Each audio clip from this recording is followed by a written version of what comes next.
اسلام میں جب بندہ اس دنیا سے چلا جاتا ہے تو اس کو عزت کے ساتھ میں ہم دفنا دیتے ہیں، تو اس کو قبر کہتے ہیں۔ قبر کیا ہے؟ قرآن و حدیث کی روبرو سے قبر کی زندگی موت سے لے کر قیامت تک ہے۔ ہر انسان کا واسطہ اس سے پڑے گا ہی ضروری ہے۔ مردہ خواہ مٹی کے تودے کے نیچے قبر کی صورت میں ہو یا ذروں کی صورت میں اس کا جسم ہوا میں بکھیر دیا جائے یا کسی درندے کے پیٹ میں چلا جائے ہو یا پانی میں گل گیا ہو یا قبر میں ہی ہے، قبر کی راحت یا عذاب اسے ہر صورت میں ملے گی۔ یعنی کہ کسی بندے کو اگر سے ہے کہ مطلب اس کو قبر میں دفنایا نہ جائے، اس کو چرندے پرندے کھا گئے، تو اس کی صورت میں اس کو وہاں پہ ہی اس کا عذاب و ثواب سب ملے گا۔ قبر سے مراد، قبر کہتے کہ اس کو قبر سے مراد وہ عالم ہے جس میں انسان موت کے بعد داخل ہوتا ہے، کیونکہ اللہ تعالیٰ نے اس کے لیے اپنے کلام میں قبر کا لفظ استعمال کیا ہے، وَأَنَّ اللَّهَ يَبْعَثُ مَن فِي الْقُبُورِ، اور بے شک اللہ ان کو قبروں سے اٹھائے گا۔ اس سے معلوم ہوا کہ قیامت کے روز اللہ تعالیٰ ہر انسان کو جس مقام سے بھی اٹھائے گا، اس سے مراد قبر ہے، یعنی موت کے بعد انسان قبر سے ہی زندگی میں داخل ہوتا ہے، اور چاہے اس کی ظاہری کیفیت کچھ ہی کیوں نہ ہو، شرعی لحاظ سے وہ قبر کے عالم کو عالم برزخ کہا جاتا ہے۔ عالم برزخ کس کو کہتے ہیں؟ قبر کو عالم برزخ میں ہی شمار کیا جاتا ہے۔ اب اس کے ایک اور ہیں کہ قبر پکارتی ہے کہ اے اللہ کے بندے، میں قبر وہ ہوں جس میں ہر کسی کو آنا ہے۔ یاد رکھ کوئی بھی مجھ سے بچ نہ سکا، سکندر و دارا مجھی میں آئے، میں نے جسم و رستم کا نشان نہ چھوڑا دنیا کے، اور دنیا کے بڑے بڑے بادشاہ مر کے مجھ میں ہی پیوست ہو گئے، مجھ میں ایسے سوئے کہ انہیں کوئی جگا نہ سکا۔ قبر کہتی ہے کہ اے دنیا والو، میں وہ مقام ہوں جہاں پہ آ کے کوئی لوٹ نہیں سکتا، جہاں تاریکی ہی تاریکی ہے، اندھیرا ہی اندر ہے، جہاں تیرے عمل کی روشنی شمع کام آ سکتی ہے۔ تیرا عمل اگر اچھا نہ ہوا پھر تو ہی سوچ لے تیرا انجام کیا ہوگا۔ اے میرے دوست، آخرت کے مقام کو مت بھول، کیونکہ قبر تجھے بھولے ہوئے نہیں ہے، کبھی نہ کبھی تیرا گزر کسی قبر سے ضرور ہوا ہوگا، اسے دیکھ کر موت یاد آئے بغیر رہ نہیں سکتا۔ پھر اے نادان، اس کا سامان پیدا کر، لہٰذا آج کے کرنے والے نیک عمل کل پر نہ چھوڑ۔ قبر کہتا ہے کہ کبھی نہ کبھی تو میرے قریب سے گزرا ہی ہوگا، اور اس قبر کو دیکھ کر تیرے دماغ میں تو یہ آیا ہی ہوگا کہ ایک دن ہمیں بھی مرنا ہے، پھر تو کیوں برے کام نہیں چھوڑتا، کیوں اچھے کام نہیں کرتا۔ اب اس میں نے ابھی تھوڑا ایک لفظ بولا کہ عالم برزخ کہتے ہیں۔ عالم برزخ کیا ہے؟ عالم برزخ کا زمانہ قبر ہی کیا ہے۔ اس کے بارے میں کیا ہے کہ موت کی بنا پر انسانی زندگی آخرت کی زندگی میں داخل ہو جاتی ہے، اس کا نام برزخ ہے۔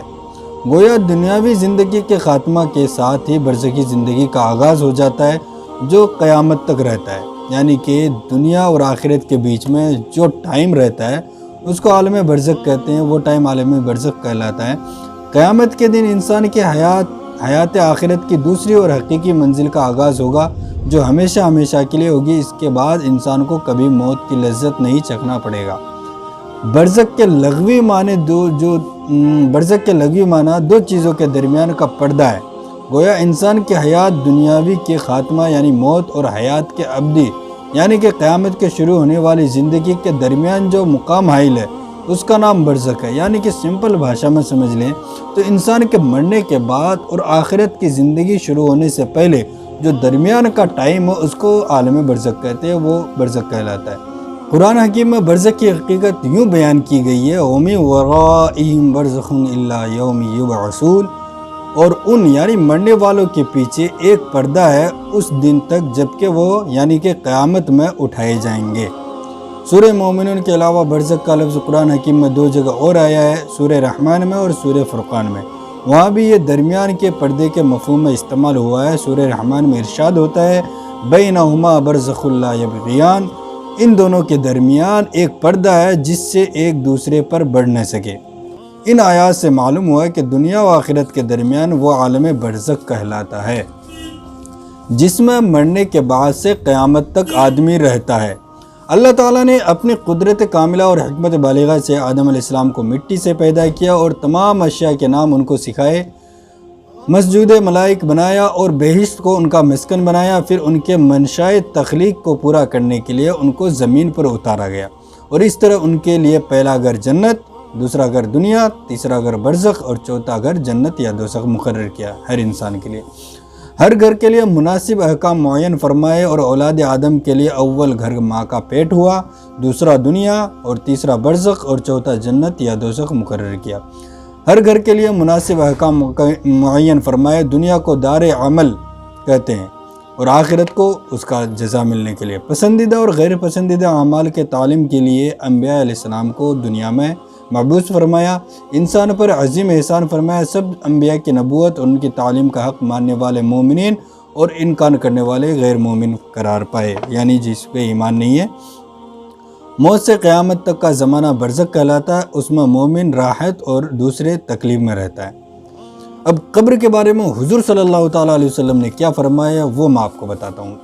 نیک اور برے کے لیے قبر کی کیفیت مختلف ہے، الگ الگ ہے، یہ نارمل سبھی کو ہی پتہ ہوگا۔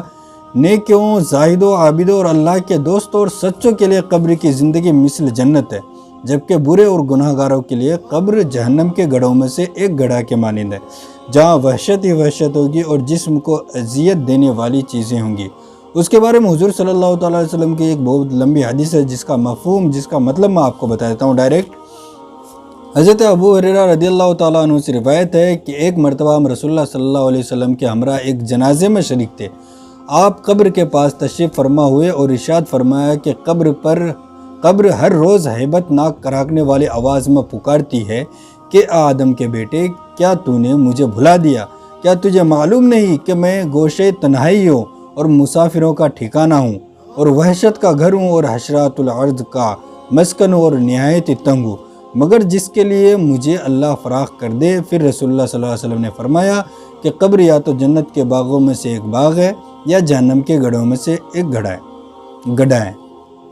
تو اس سے کیا ہوا؟ اس میں ایک بات آپ نے دھیان دی ہوگی کہ جس میں بتایا کہ میں بہت ہی تنگ ہوں مگر جس کے لیے مجھے اللہ فراخ کر دے، یعنی کہ جو مومنین ہوتے ہیں ان کے لیے قبر فراخ کر دی جاتی ہے، لمبی چوڑی کر دی جاتی ہے۔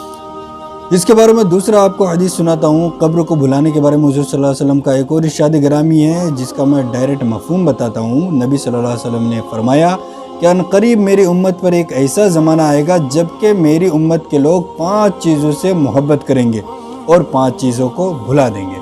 وہ کیا چیز ہے میں آپ کو بتاتا ہوں۔ آگے حضور صلی اللہ علیہ وسلم نے فرمایا دنیا کو چاہیں گے جبکہ آخرت کو بھول جائیں گے، وہ لگ بھگ آ ہی گیا ہے۔ حیات کو پسند کریں گے اور موت کو بھلا دیں گے، مطلب کہ اس دنیا سے جانا ہے، اس کو سبھی کو پتہ ہے کہ ہم کو جانا ہے مگر اس کو بھلا دیں گے۔ محلوں کو پسند کریں گے اور قبروں کو بھول جائیں گے، مال سے محبت کریں گے اور حساب کو بھول جائیں گے، خلقت کو پسند کریں گے اور خالق کو بھول جائیں گے۔ قبر کو بھلانے سے نیک اعمال کی طرف رغبت کم ہونے کا اندیشہ ہوتا ہے، اس لیے قبر کو بھلانا نہیں چاہیے۔ قبر کو یاد رکھنے سے موت کا وقت انسان کے ذہن میں رہے گا، جس کے باعث اس کے دل میں یہ لگن بیدار رہے گی کہ زیادہ سے زیادہ نیک اعمال کر لو جو اس کے نجات کا باعث بنیں گے۔ تو یہ باتیں کئی ہیں جو ہم نے بھلا دیا لگ بھگ، تو ہمیں یہ دھیان رکھنا چاہیے۔ قبر کی تیاری کے بارے میں حضور صلی اللہ تعالیٰ علیہ وسلم کا ارشاد آپ کو سناتا ہوں۔ حضور صلی اللہ علیہ وسلم نے فرمایا، ان کا روایت ہے کہ حضرت برا رضی اللہ تعالیٰ عنہ بیان فرماتے ہیں کہ ایک مرتبہ ہم رسول صلی اللہ علیہ وسلم کی معیت میں یعنی ساتھ میں ایک جنازے میں شریک تھے۔ جب میت کو لحد میں اتارا گیا یعنی کہ قبر میں اتارا گیا تو آپ سر قبر بیٹھ گئے اور یہ منظر دیکھ کر اور بندوں نے دیکھا، اس قدر آپ دیدہ ہوئے کہ قبر کے کنارے کی مٹی تر ہو گئی۔ پھر ارشاد ہوا، حضور صلی اللہ علیہ وسلم نے ارشاد فرمایا کہ اے میرے بھائیو، اس خطرناک مقام کے لیے کچھ تیاری کر لو۔ حوالہ بھائی ابن ماجہ۔ عبداللہ بن عمید رضی اللہ تعالیٰ عنہ سے روایت ہے کہ جب مردے کے ساتھ آنے والے چلتے ہیں تو مردہ بیٹھ کر ان کے قدموں کی آواز سنتا ہے اور اس سے اس کی قبر سے پہلے کوئی ہم کلام نہیں ہوتا۔ قبر کہتی ہے، اے ابن آدم، کیا تو نے میرے حالات نہ سنے تھے؟ کیا تو میری تنگی، میری بدبو، ہولناک اور کیڑے مکوڑوں سے نہ ڈرایا گیا تھا؟ تو پھر تو نے تیاری کیوں نہیں کی؟ قبر کے بارے میں ایک آپ کو حدیث سناتا ہوں۔ حضرت ضحاک رضی اللہ تعالیٰ عنہ بیان فرماتے ہیں کہ نبی کریم صلی اللہ علیہ وسلم کے پاس ایک شخص آیا اور سوال کیا کہ اے اللہ کے رسول صلی اللہ علیہ وسلم، لوگوں میں زاہد کون ہے، عبادت گزار؟ آپ نے فرمایا کہ جو قبر اور قبر میں جسم کے گل جانے کو نہیں بھلاتا اور دنیا کے بے جا زیب و زینت سے گریز کرتا ہے اور فانی دنیا یعنی اس دنیا پر باقی اور آخرت کو ترجیح دیتا ہے، یعنی دنیا کو ترجیح نہیں دیتا، آخرت کو ترجیح دیتا ہے، روز فردا کو زندگی میں شمار نہیں کرتا اور اپنے آپ کو مردوں میں شمار کرتا ہے، تو وہ سب سے بڑا زاہد ہے۔ اب آ کے آپ کو ایک اور سناتا ہوں۔ حضرت محمد بن سبی سے روایت ہے کہ جب مردے کو قبر میں رکھا جاتا ہے اور اس کو عذاب ہوتا ہے تو اس کے مردے پڑوسی اس کو پکار کر کہتے کہ اے دنیا سے آنے والے، کیا تو نے ہم سے نصیحت حاصل نہیں کی؟ کیا تو نے نہیں دیکھا کہ ہمارے اعمال کیسے ختم ہوئے اور تجھے عمل کرنے کی گنجائش تھی لیکن تو نے وقت ضائع کر دیا؟ قبر کے گوشے سے اس کو پکار کر کہتی ہے کہ اے زمین پر اترا کر چلنے والے، کیا تو نے مرنے والوں سے عبرت حاصل نہیں کی؟ کیا تو نے نہیں دیکھا کہ جس طرح تیرے رشتہ داروں کو لوگ اٹھا کر قبر تک لے گئے اور تمہیں آگے بتایا گیا کہ حضرت عبید بن عمیر رضی اللہ تعالیٰ عنہ روایت کرتے ہیں، قبر مردے سے کہتی ہے کہ اگر تو اپنی زندگی میں اللہ تعالیٰ کی اطاعت کرتا تو آج میں تیرے لیے راحت ہوتی، اور اگر نافرمان ہے تو میں تیرے لیے عذاب ہوں۔ میں وہ گھر ہوں جو مجھ میں اطاعت گزار ہو کر داخل ہوا تو وہ مجھ سے خوش ہو کر نکلے گا، اور جو نافرمان اور گناہ گار ہوا وہ مجھ سے بری حالت میں نکلے گا۔ حضرت جابر رضی اللہ تعالیٰ عنہ سے روایت ہے کہ قبر کی ایک زبان ہے جس سے وہ کہتی ہے کہ اے انسان، تو نے مجھ کو کیوں بھلا دیا؟ کیا تو میرے بارے میں نہ جانتا تھا کہ میں وحشت، غربت، کیڑے مکوڑوں اور تنگیوں کا گھر ہوں؟ قبر کو نہ بھلانے کا مقصد در حقیقت کثرت عبادت کی طرف مائل کرنا ہے، یعنی یہ سب جو باتیں بتائی گئی ہے، قبر کے وحشت کے بارے میں بتایا گیا ہے، اس کا مطلب یہی ہے کہ انسان عبادت گزار بنے، کیونکہ انسان زندگی کا اصل مقصد تو اللہ تعالیٰ نے عبادت اور اطاعت کے لیے رکھا ہے۔ چونکہ جو شخص عبادت کرتا ہے اور نیک اعمال کی کثرت کرتا ہے، موت کے بعد اللہ تعالیٰ اسے سکھ چین کی زندگی عطا فرمائے گا جو اس کے عبادت کا صلہ ہوگا، اور جو نیک اعمال نہیں کرے گا اسے موت کے بعد سزا ملے گی جو اس کے برے اعمال کے بنا پر ہوگی۔ یہ دونوں باتیں موت کے بعد قبر میں پیش آئے گی، اس لیے اس قبر کے بنا پر اللہ کو یاد رکھنے اور اس کی عبادت کی تائید فرمائی گئی ہے تاکہ قبر میں انجام بخیر ہو۔ اس واقعہ سے آپ نے کیا سیکھا؟ ہمیں عبادت گزار بننا چاہیے، کیونکہ اس دنیا، آپ دماغ لگائے سوچئے کہ اگر بندہ کے پاس کروڑوں ہیں اور آنکھ بند ہو گئی، اس کے بعد اس کا کیا ہوگا؟ اس دنیا سے وہ چلا جائے گا اور اس کے جو اعمال ہے وہ اس کے ساتھ جائیں گے، جیسا اس نے کیا اس کے بنا پر اس کو جزا و سزا ملے گی۔ تو ہمیں چاہیے کہ ہم جہاں تک ہو سکے ہم دنیا میں رہیں تو اچھے کام کریں، نماز، روزہ، حج، زکوٰۃ، جتنے بھی ہم پر فرائض عائد کیے گئے ہیں وہ ہم پورا کریں، تبھی ہمارا جو عالم برزخ کے بعد جو آگے کی زندگی آئے گی وہ بخیر عافیت گزرے گی۔ اور اگر یہ چند دنوں کی زندگی میں ہم نے موج مستی میں اڑا دیا اور جب ہمارا حساب کتاب ہوگا اس وقت ہمیں بہت شرمندگی محسوس ہوگی، اور آخرت میں کیا ہوگا وہ اللہ ہی بہتر جانتا ہے۔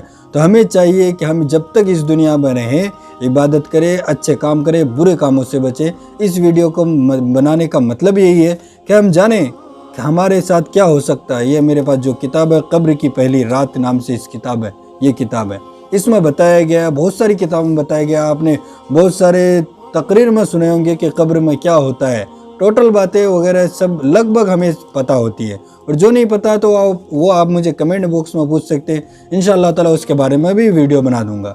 تو اس ویڈیو کو بنانے کا مقصد صرف یہی ہے کہ آپ جب تک اس دنیا میں ہیں تو اچھے کام کریں اور برے کاموں سے بچیں، کیونکہ ہم پر جو بھی مصیبت آتی ہے وہ ہمارے اعمال کے بنا پر ہوتی ہے۔ کسی کے گھر میں برکت نہیں ہوتی یا کوئی مصیبت آتی ہے تو اس کے پیچھے ریزن یہ ہوتا ہے کہ ہمارے اعمال یا ہمارے گھر والوں کے اعمال اچھے نہیں ہوتے، اس کی وجہ سے ہم پر مصیبت آتی ہے۔ اللہ تعالی ہمیں اچھے کام کرنے کی توفیق عطا فرمائے۔ اور کوئی سوال ہو تو آپ مجھے نیچے کمنٹ باکس میں پوچھ سکتے ہیں، انشاءاللہ تعالی اس کا جواب میں ضرور دوں گا۔ اور اس چینل پہ نہیں ہے تو اس چینل کو سبسکرائب ضرور کریں، کیونکہ ہم ایسے مسئلوں مسائل کے ویڈیو اس چینل پہ ڈالتے رہتے ہیں۔ ملتے ہیں اگلے ویڈیو میں، تب تک کے لیے خدا حافظ۔